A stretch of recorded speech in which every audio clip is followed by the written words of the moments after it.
everyone, welcome to our episode of Home Cooking with Yen. For today's episode, I've invited a special guest who has an interesting and uncommon job, and some of you may find it pantang as well. So come follow me as I bring you to her lovely place. Hello, hi, welcome to my house. Hi. Come in.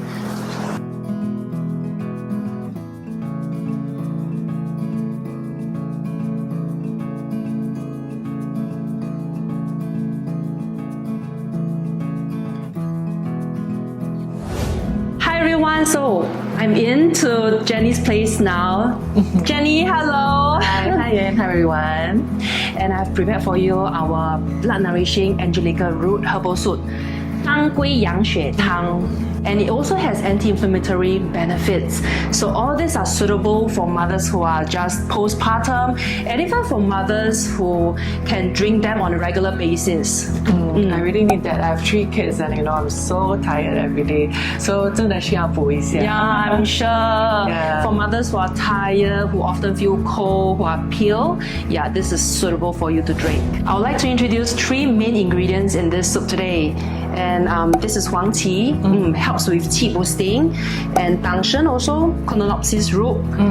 And last but not least, there's this Dangui, Angelica root. Yeah, actually for 当归, right? I mean, I always get it separately from 药材店, and then after I put it into the soup at least once a week for my child, because my kids like have respiratory issue, and it's really good for their like whole respiratory system. 气补血, 补血, 养血的. Yeah.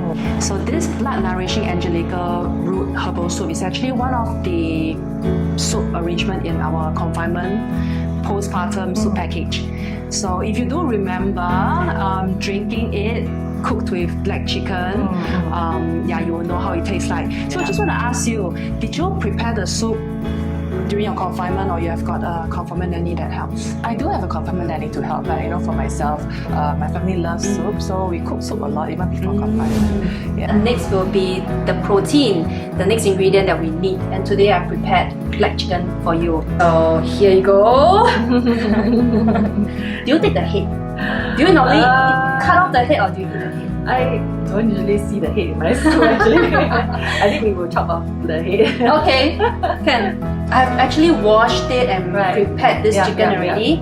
You can see that I removed the nails. Oh, nice. Okay, Jenny, I've cut it into 4 pieces. So I use a scissors, it's easier for me. And I've cut it into like a thigh meat, like, and the breast here as well. So is black chicken better for cooking soup?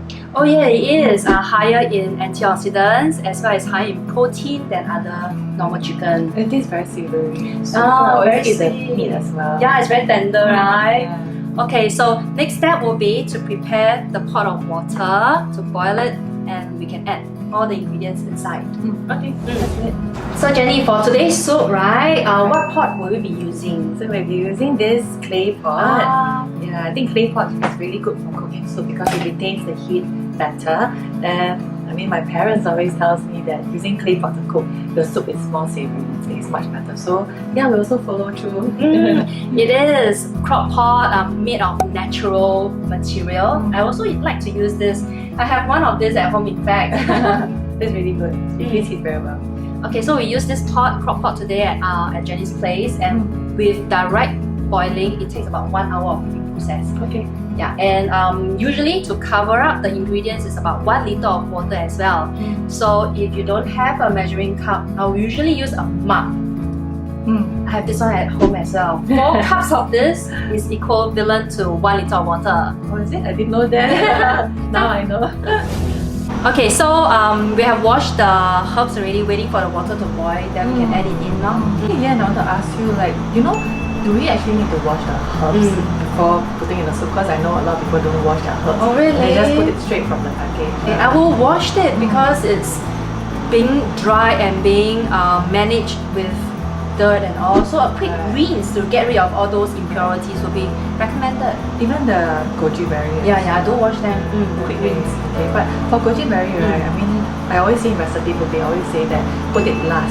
Like, what's the reason? I mean, I'm not sure as well. The last 10 minutes of the cooking process, so that it doesn't get cooked for too long and turn sour or acidic. actually.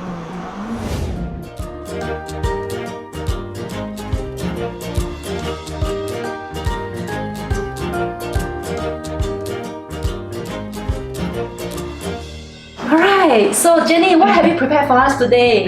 Well, I prepared the mee hoon kueh. That is something that my family really love. Like my amma used to cook for me when I was young. So I really want to replicate that taste. So I learned how to knead the dough and make by myself. Wow. Yeah. So this kueh, right? You have I already prepared all these ingredients beforehand before y'all came. So this kueh basically is just like a mix of flour, cooking oil, eggs. Yeah, the proportion of it, you just have to get it right and you knead it.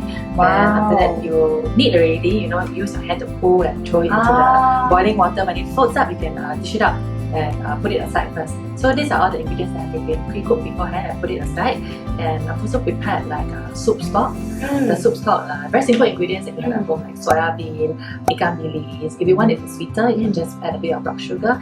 Yeah, that's it. Very simple meal, but very warm and hearty for our family. It is like my comfort food. I actually love mee hoon kueh, but this mee hoon kueh looks so scrumptious. Huge prawns here with shiitake mushrooms. Yeah, these are all the ingredients that I will feed my children. I really want to give them the right nutrients. So definitely like the carbs, the vegetables, and The proteins. Yeah. One. Yes, so this is the mee hoon kueh that I had prepared earlier beforehand. So you see, each one is not too thick, not too thin, hand put, and very chewy. Yeah, vegetables, mushroom, the pork. This is prawn and fried ikan bilis and egg, half-boiled egg. The way I like it. Yeah. Yeah. So I'm not going to just put it like take the kueh first and add a bit of vegetable on the side. And some meat. Yeah, just pour in the egg as well. Okay. And then the soup over it. Yeah, I'll add the soup and after that put up the ikan bilis. That's it. This is my mee hoon kueh. Wow.